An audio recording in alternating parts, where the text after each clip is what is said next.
말씀의 제목은 하나님이 세우신 가정이라고 하는 제목으로 말씀을 나누겠습니다. 우리 성령 충만하셔서 이 말씀을 들을 때 나에게 주시는 말씀으로 듣으시고 가정을 위해서 하나님 말씀대로 우리 가정이 이루어질 줄로 믿습니다.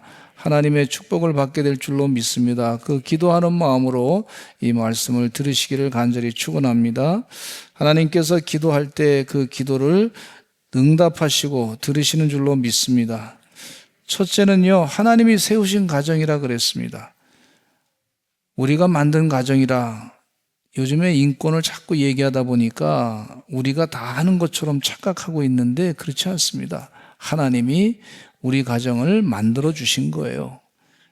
우선순위가 뒤바뀌지 아니하시기를 바랍니다. 하나님의 진리의 말씀은 분명히 성경 말씀에 가정은 하나님이 만드셨다. 창세기 말씀에 분명히 말씀해 주고 있어요. 창세기 2장 18절에 보면 이런 말씀이 있어요. 시작. 여호와 하나님이 이르시되 사람이 혼자 사는 것이 좋지 아니하니 내가 그를 위하여 돕는 배필을 지으리라 하시니라 그랬어요. 하나님께서 혼자 사는 것이 보기 좋지 않으니까 내가 돕는 배필을 만들어서 가정을 만들 것이다. 하나님이 이렇게 말씀하셨어요. 하나님께서 천지 만물을 창조하시고 난 뒤에 보시기에 좋았더라 그렇게 말씀하셨는데 좀 부족한 것이 아담 혼자 살다 보니까 좀 보기가 좀 좋지 않았다 그렇게 말씀하시고 배필인 하와를 만들어서 주신 다음에 하나님께서 참 그 가정을 보면서 보기에 좋아하셨을 것이다 이런 생각이 듭니다. 창세기 1장 27절로 28절에 보니까 하나님이 자기 형상고 하나님의 형상대로 사람을 창조하시되 남자와 여자를 창조하시고 하나님이 그들에게 복을 주셨다 그랬습니다. 남자와 여자를 창조하시고 하나님께서 분명하게 두 가지 성을 우리에게 가르쳐 주었어요. 요즘엔 인권을 주장하는 사람들이 동성애를 찬동하는 사람들이 성이 말이지 50개 이상 넘겠다 이렇게 얘기하는데 그거는 하나님의 말씀에 반대되는 것이라고 볼 수가 있어요. 그래서 최근에 법안 가운데 차별금지법안이라든지 동성애 법안이라든지 이런 건 반기독교적인 것이고 반신앙적인 것이고 반인륜적인 것이라고 하는 사실을 꼭 잊지 마시기를 바랍니다. 그걸 통과한데 지금 교육하는데 카나다나 이 미국이나 이런 데서 어린아이들의 교육할 때 보니까 성이 50가지다. 그 잘못된 그런 개념을 가르쳐 주고 있어요. 반성경적인 걸 가르쳐 주고 있어요. 그것은 동성애 혁명을 하고자 하는 그런 사람들이 만들어 놓은 프레임이라고 볼 수가 있는데 우리 믿는 사람들은 거기에 빠져들지 말아야 될 줄로 믿습니다. 그건 적그리스도의 생각일 수 있고 마귀 사상일 수 있으니까 하나님이 세우신 가정을 파괴하려고 하는 계략이 그 가운데 있어요. 잊지 마시고 하나님 도와주시어서 이 잘못된 사상에서부터 우리가 자유롭게 되게 될 줄로 믿습니다. 기도해 주시기를 간절히 축원합니다. 부부관계는요, 한 몸이 되는 연합체인 것을 볼 수가 있는데 하나님의 창조 목적 안에서 우리 가정이 세워진 거예요. 가정이 하나님의 창조하신 목적 아래서 세워진 것이다. 그렇게 분명히 성경 말씀에 가르쳐주고 있어요. 하나님은 남자 아담의 갈비뼈로 여자를 지으시고 아담에게로 데려오셨어요. 아담은 고백하기를 이렇게 고백합니다. 이는 내 뼈 중에 뼈요 살 중에 살이라 그랬습니다. 제가 결혼식 하면서 주례 목사님으로부터 설교 말씀을 들었는데 주례사를 들었는데 다른 건 다 잊어버렸는데 이 말씀은 계속해서 기억해 나더라고요. 혹시 여러분 주례사 하신 분의 주례를 다 지금 기억하십니까? 상당히 머리가 좋으셔서 다 기억하시는 것 같아요. 근데 이 말씀이 자꾸 기억이 나는 거예요. 나담이 내 살 중에 살이요 내 뼈 중에 뼈다. 이 말씀이 자꾸 그냥 기억이 나서 우리 아내가 내 살 중에 살이고 내 뼈 중에 뼈구나 이렇게 생각하고 생각을 그렇게 가졌어요. 생각을 가지고. 옛날에 잘못된 걸 가르쳐 주신 분들이 계시더라고. 결혼하니까 뭐라 그러냐면 아내는 뭐 3일에 한 번씩 때려야지 좀 발을 듣는다고 그런 얘기를 하더라고. 그래서 그게 진짜인가? 잘못된 얘기 들으면요 사람이 그렇게 돼요. 이게 진짜인가? 그런가? 기싸움을 해서 기를 잡아야 아내를 잡아야 평생 편안하게 산다고 이런 소리를 하는데 기를 잡기는커녕 제가 잡혀버렸어요. 잘못된 얘기죠, 그게. 그거는 하나님 말씀이 아니고 세상 사람들이 하는 얘기. 그냥 하는 얘기인데 하나님 말씀이 아니에요. 성경 말씀에는 분명히 이는 내 뼈 중에 뼈요. 아니 세상에 3일에 한 번씩 때리면 아내가 도망가지. 요즘에 어떻게 살아요? 살 수가 없죠. 그래서 내 뼈 중에 뼈요 살 중에 살이라 그렇게 생각하고 믿음을 가지고 살다 보니까 한 40년 같이 살았네요. 40년 목회하는데 하나님께서 그렇게 은혜를 주셔서 감사하더라고요. 창세기 2장 24절에 이런 말씀이 있습니다. 같이 읽어보겠습니다. 시작. 이러므로 남자가 부모를 떠나 그의 아내와 합하여 둘이 한 몸을 이룰지니라 그랬어요. 남자가 부모를 떠나 그의 아내와 합하여 둘이 한 몸을 이룰지니라 그랬어요. 제가 결혼하고 나니까 어머니하고 저희 아내하고 같이 사는데 이런 경험했어요. 어머니가 아내한테 섭섭한 얘기를 쭉 하는 거예요. 아내의 섭섭한 얘기를 저한테 하는 거예요. 그래서 제가 그것을 듣고서 아내한테 좀 고치라고 아내한테 쪼르륵 얘기했어요. 얼마나 무식한지 몰라. 또 아내가 뭐 서운한 얘기를 그러면 자기도 서운한 얘기 있어요. 서운한 얘기를 저한테 또 해. 그러면 제가 어머니한테 또 서운한 얘기를 쪼르륵 다 가서 얘기했어요. 그러니까 점점 소리가 이쪽에서 커지고 저쪽에서 커지더라고. 그 나중에 두 분이 아내하고 또 어머니하고 싸우더라고. 그 중간에 아주 입장이 참 곤란했어. 그래서 그 다음부터는 절대 부모님의 얘기를 이제 듣고서도 안 하기 시작해서 아내한테. 또 아내가 얘기해도 부모님에 대한 섭섭한 얘기를 해도 얘기를 안 했어. 그랬더니 어머니께서 뭐라 그러냐면 이놈의 자식 잘 키워놨더니 지 아내만 좋아하는구나 이러더라고요. 근데 차라리 그게 낫더라고 보니까. 이게 성경적이야.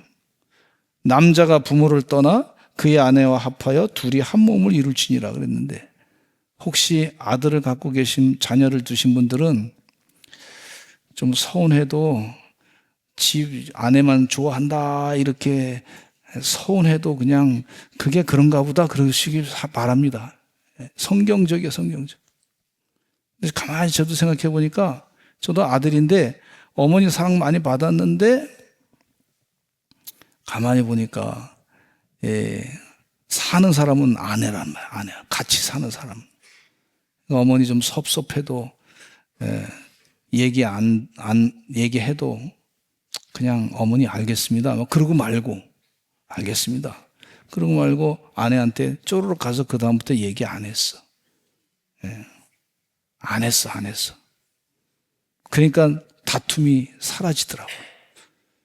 참 중간에서 입장이 난처 했어요. 근데 어머님이 왜 그랬냐 하면은요, 2살 때 아버지가 돌아가시고 난 다음에 저를 아들이지만 남편같이 상당히 좀 집중했단 말이죠. 그러다 보니까 좀 관심이 많았죠. 다른 분보다도. 그러니까 중간에 입장이 정리하는데 참 어려웠던 그런 시절이 있었습니다. 근데 기도하면서 잘 극복해냈고 또 화해가 잘 됐어요. 얼마나 감사한지 몰라요. 저희 아내가 어머님을 같이 살면서 9년을 모셨으면 그래도 좀 괜찮은 거 아닙니까? 또 괜찮은 여자예요, 괜찮아요. 아멘. 괜찮은 아내입니다. 부부가 서로 보완적인 존재고 경쟁이 아니라 협력과 연합의 관계가 되지 않습니까? 성경 말씀의 진리죠. 근데 그렇게 부부가 잘 살게 됐을 때 하나님의 질서를 따라서 살 때 하나님이 그 질서 속에서 복을 내려주신다 그랬어요.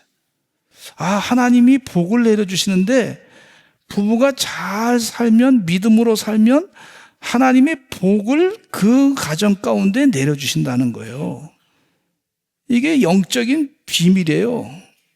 하나님 말씀대로 그렇게 살 때, 부부가 살 때 복이 임한다. 하나님의 복을 주겠다. 그렇게 말씀하고 계세요.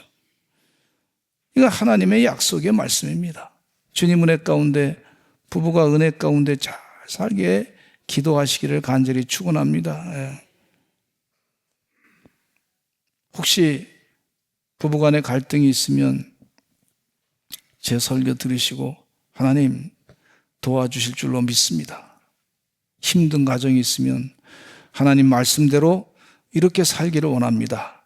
복 주시옵소서. 그렇게 기도하시기를 간절히 축원합니다. 두 번째, 믿음의 유산을 남기는 가정이 되어야 될 줄로 믿습니다. 가정은 신앙을 다음 세대에 전하는 첫 번째 교회가 되는 걸 볼 수가 있어요. 이 교회라 그러면 우리 성도님들이 다 교회입니다. 교회. 예수 그리스도의 복음을 받아들이면 다 교회가 되는 거예요. 우리가 이제 예배당처럼 이렇게 예배드리는 교회도 있지만은 가정에서도 예배드릴 때 교회가 되는 거예요. 가정의 교회가 먼저 시작이구나.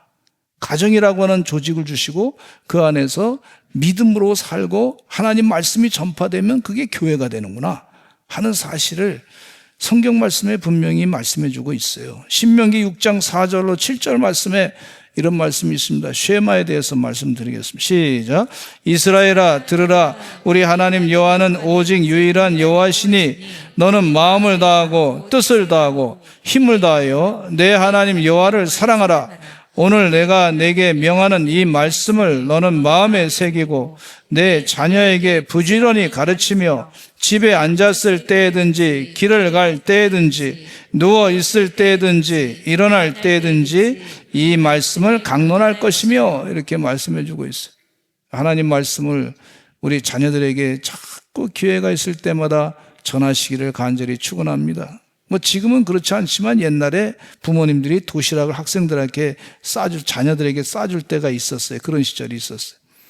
근데 도시락을 이렇게 쌀 때 부모님께서 성경 말씀을 거기다가 이렇게 하나씩 적어서 주는 거예요. 식사하기 전에 이 말씀을 꼭 읽고 영의 양식을 먹고 육의 양식을 먹으라고 그렇게 줬더니 이 자녀가 말이죠. 그 말씀을 읽으면서 은혜 받고 그리고 부모님의 사랑을 또 기억하고 하나님 사랑을 기억하고 식사를 했다. 기도하고 했다는 거예요. 하나님 말씀을 어느 가정에 신방 갔더니 말이죠.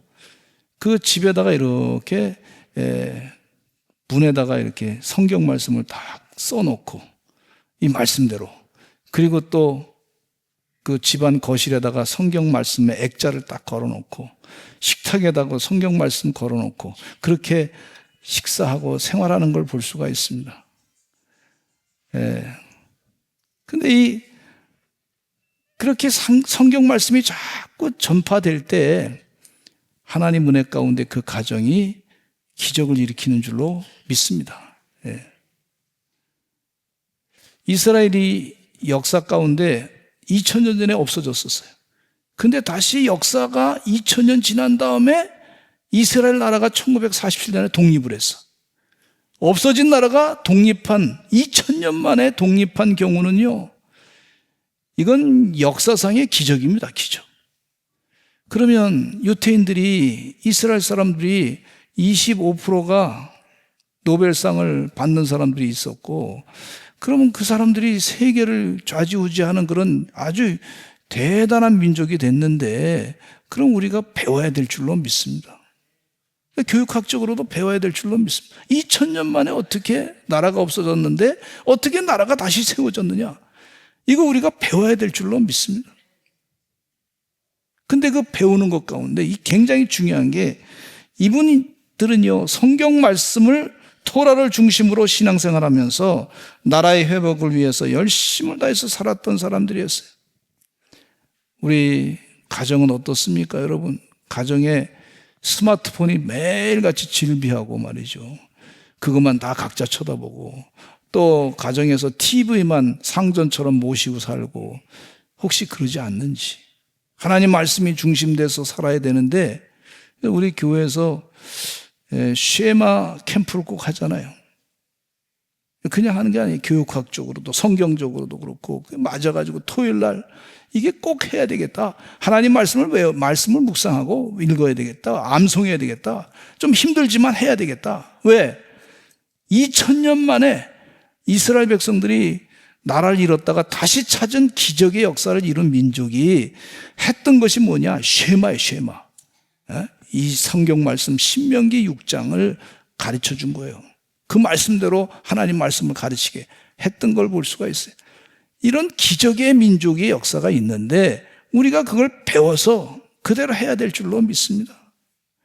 사도 바울은 디모데에게 이렇게 말했습니다. 디모데후서 1장 5절에 이런 말씀이 있어요. 같이 읽어보겠습니다. 시작.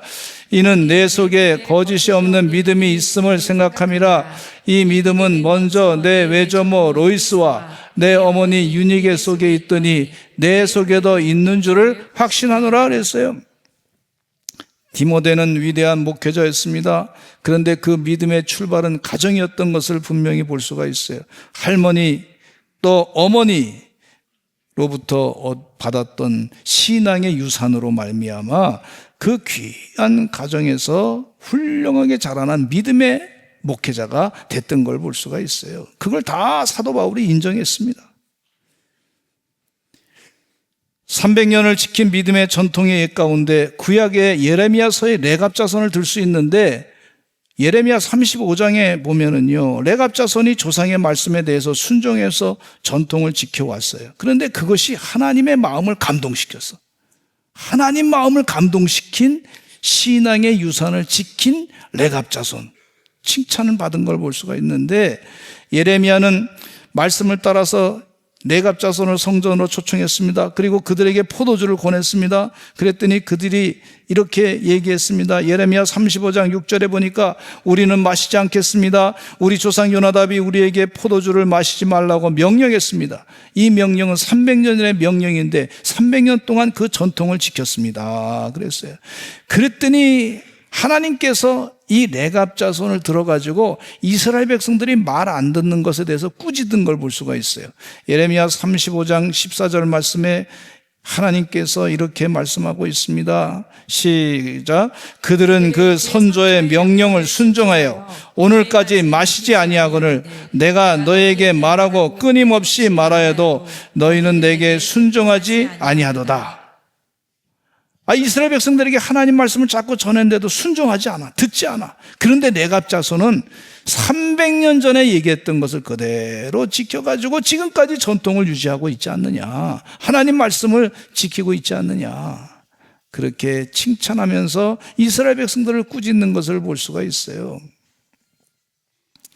예레미야 35장 19절에 이런 말씀이 있습니다. 그렇게 전통을 잘 지켰던 백성들에게 하나님이 복을 내려주시는데 어떻게 내려주시냐면 읽어보겠습니다. 레갑의 아들 요나답에게서 내 앞에 설 사람이 영원히 끊어지지 아니하리라. 영원히 하나님 앞에 설 사람이 끊어지지 아니할 것이다. 그렇게 하나님께서 축복하신 것을 볼 수가 있어요. 하나님은요, 순종의 가문을 기억하시고 그 가정에 영원한 복을 허락하신 것을 볼 수가 있어요. 요한 웨슬레의 어머니 수산나 웨슬레의 가정을 보면은요, 어머니 수산나 웨슬레의 신앙 교육 덕분에 그 가정이 자녀들이 잘 자랄 수 있었던 걸 볼 수가 있는데, 수산나는 19명의 자녀를 두고 이 각 자녀에게 일주일에 한 번씩 1:1 신앙 상담과 교육을 했습니다. 매일 정해진 시간에 따라서 하나님 앞에 무릎 꿇고 기도했던 걸 볼 수가 있고, 아이들이 식사하기 전에 주기도문을 외우게 하고 사도신경을 외우게 하고 하나님 말씀을 하나씩 히라보로 또 읽게 하고, 그러는 동안에 신앙이 잘 자랐던 걸 볼 수가 있고, 그 언니 오빠들이 그 지도력을 가지고 동생들을 또 잘 이렇게 돌봐주고 하나님 말씀으로 같이 케어해주고 했던 걸 볼 수가 있어요. 그런데 이 어머니 수산나가 말씀 교육과 기도를 통해서 자녀들에게 하나님의 뜻을 중심에 두는 삶을 가르쳤는데 요한 웨슬리 목사님이요, 훗날 이렇게 고백했습니다. 나는 어머니의 무릎에서 복음을 배웠습니다. 그랬어요. 한번 따라서 하실까요? 나는 어머니의 무릎에서 복음을 배웠습니다. 감리교회 창시자인 존 웨슬리 목사님이 이 가정 가운데 자라서 세계를 변화시키는 영적인 큰 부흥운동을 일으켰던 걸 볼 수가 있어요. 역사가들이 인정했어요. 영국이라고 한 나라가 프랑스 형 때와 같이 빈부격차가 심했는데 프랑스는 혁명을 통해서 이 문제가 해결됐지만, 피해 혁명을 통해서 문제가 해결됐지만, 영국은 존 웨슬리 목사님을 통해 가지고 피해 혁명 없이 신앙으로 그 과정을 극복했습니다. 산업혁명 이후에 빈부격차가 심해지는 그 어려운 과정을 극복했습니다. 역사가들이 인정하고 있는 것을 볼 수가 있습니다. 우리의 가정은요, 하나님의 사랑을 경험하고 전하는 가정이 되어야 될 줄로 믿습니다.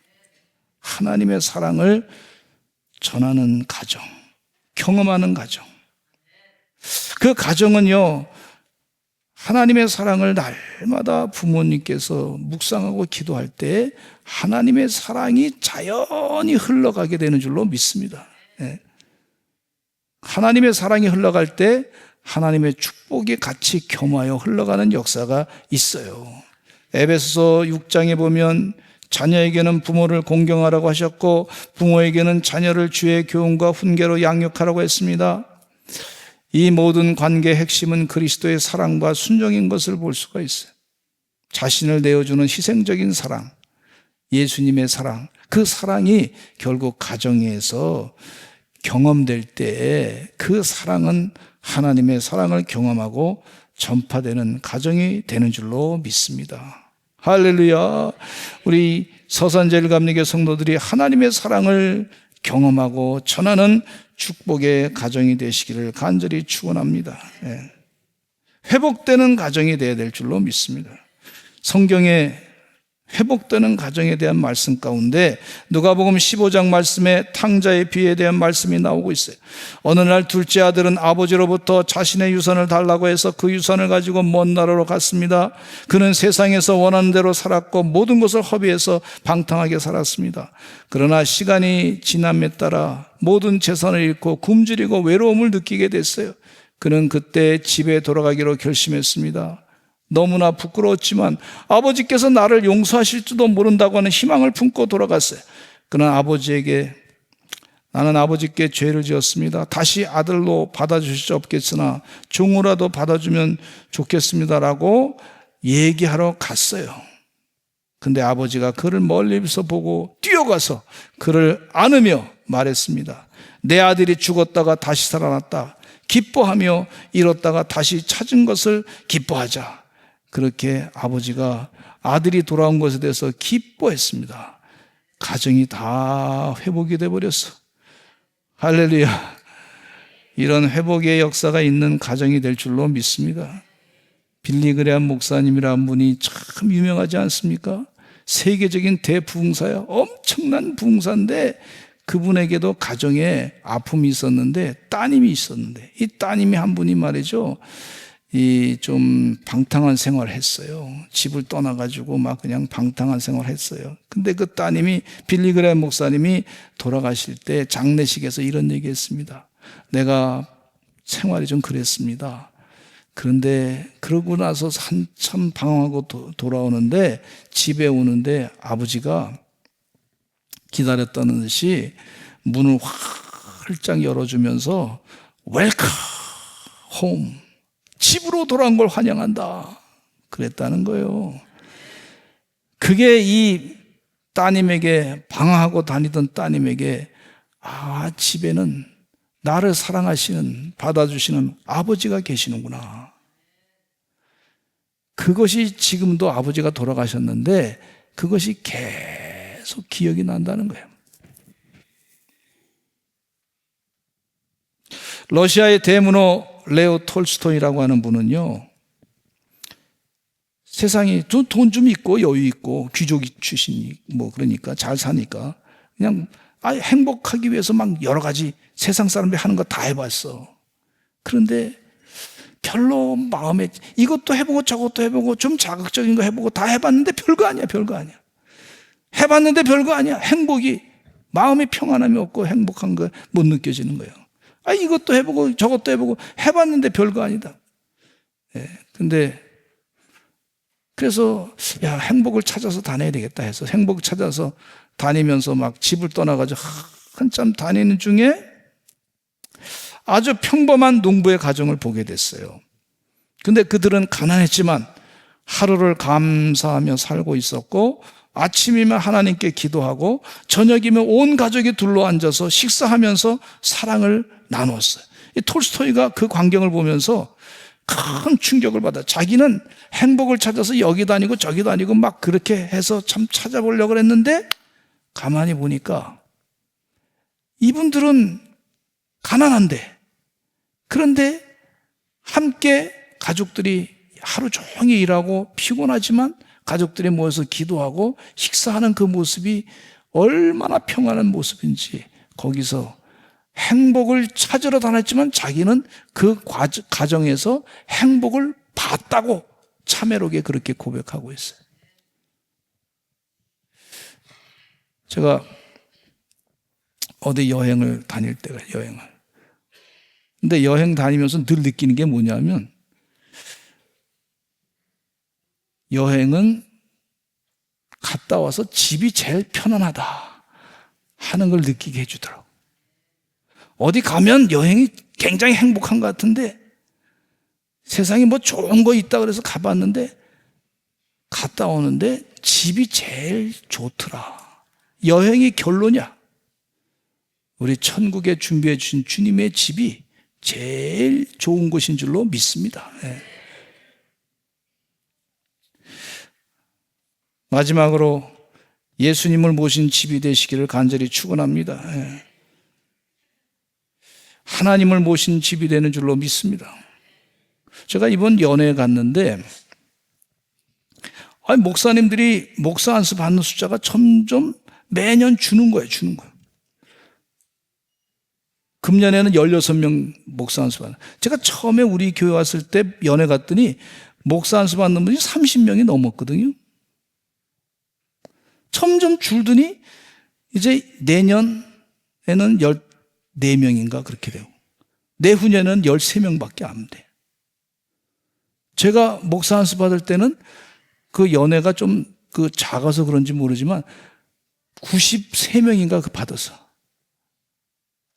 그래서 그걸 보면서 뭘 느끼냐면 참 축하해주고 예식은 성대하게 하는데 인원이 줄었어. 숫자가 줄어. 하나님께 헌신하고 하나님 말씀을 전하겠다는 사람 숫자가 자꾸 주는 거가 마음이 좀 그렇더라고. 그래서 다음 세대 하나님 어떻게 할까요? 걱정되면서 막 기도가 돼요. 그래서 마음이 좀 무거웠어요. 그리고 교회 여러 가지 기도 제목도 있고 우리 성도님들을 위해서 기도하는 제목도 있고 무게가 막 밀려오는데 힘들었어요. 그래서 하나님 어떻게 할까요? 기도하고 있는데 이제 숙소에 가서 저도 이제 핸드폰을 이제 전화로 이렇게 해야 되는데 이제 충전기가 없더라고. 충전기가 없어서 어떡하나. 그래서 이제 이게 전화도 이제 못할 것 같다. 그러다가 갑자기 그래도 충전기가 혹시 호텔에 있을 것 같아. 그래서 한번 찾아봤더니 충전기가 있더라고. 근데 그 순간에 하나님께서 한순간에 확 깨달아지는 게, 제가 마음이 너무 힘들고 무거웠는데 한순간에 확 깨달아지는 게 충전기가 있듯이 하나님이 그 말씀하신 것 같아. 내가 네 옆에 있어. 이런 식으로. 얼마나 무거웠는지 힘이 들었는지 영적으로 말이야. 그러는데 현실을 보면서 무거웠는데 하나님이 하시는 메시지가 야, 충전기도 있는 것처럼 발견하듯이 우리 주님이 너와 함께 있어. 지금 이 방에도 있어. 내가 너와 함께 있어. 이런 음성이 마음 가운데 확 들어오더라고. 네. 하나님이 우리 가정의 주인 되시는 줄로 믿습니다. 어떤 상황에 처했든지 하나님이 계시는 줄로 믿습니다. 네. 주님이 주인 되시는.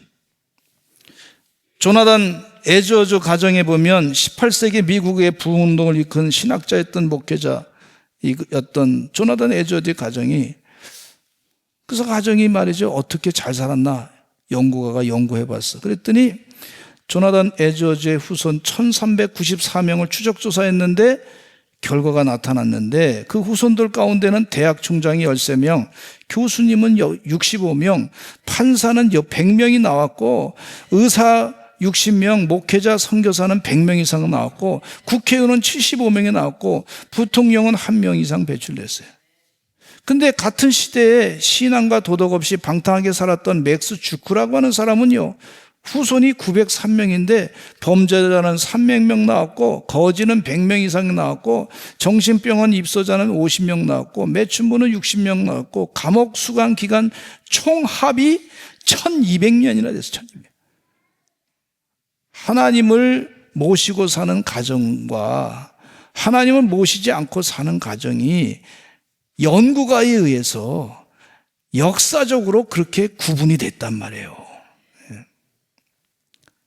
하나님 은혜 가운데 하나님을 모시고 주님이 주인 되시는 삶을, 가정이 되시는 우리 서산제일감리교회 성도들의 가정이 되시기를 간절히 축원합니다. 하나님의 비전은요, 천대까지 영원히 복받는 가문이에요. 성경에 분명히 그렇게 나와 있어. 천대까지 영원히 복받기를 바라노라, 신명기 말씀에 나와 있어요. 주님 은혜 가운데 하나님의 그 비전을 가지고 사시기를 간절히 축원합니다. 세상 사람들은 뭐 세상적으로 막 살 수 있어요. 그러나 우리 믿는 사람은 믿음을 가지고 사는 그런 삶의 방식을 갖고 사는 거예요. 천대까지 영원히 복받는 거예요.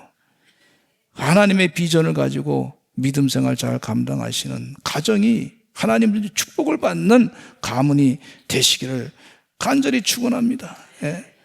그렇게도 살아가는 거예요. 레갑 자손처럼 300년 동안 하나님 말씀대로 순종하고 살고, 이스라엘 백성처럼 2000년 동안 나라를 잃었다가 다시 찾는 회복의 역사가 있는 것 같은 그런 삶이 있는 거예요. 그런 믿음의 삶으로 승리하시기를 간절히 축원합니다. 우리 다 같이